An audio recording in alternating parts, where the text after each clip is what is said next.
Let's start with the current situation. Right now, Africa is experiencing what economists call a new scramble. China has invested over $300 billion across the continent in the past 2 decades: roads, railways, ports, mines. The United States is scrambling to catch up, warning African nations about debt traps. Russia is deploying mercenaries to secure mining concessions. European countries are renegotiating migration deals in exchange for development aid.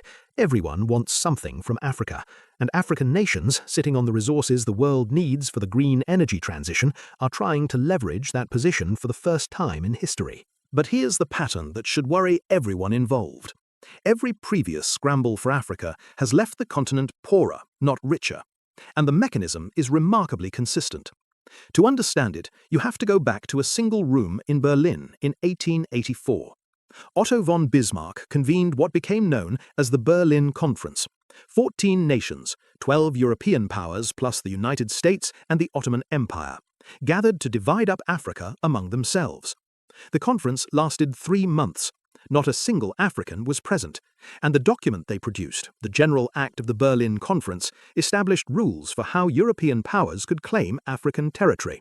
If you occupied the coast and could demonstrate effective occupation, the interior was yours.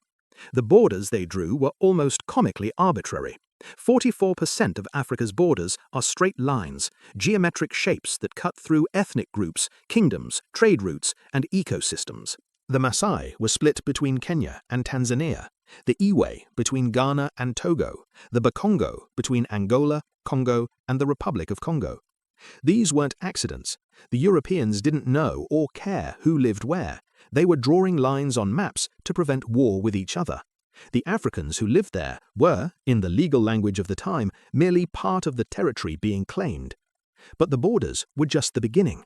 What the colonial powers built in Africa wasn't designed to develop Africa. It was designed to extract from Africa.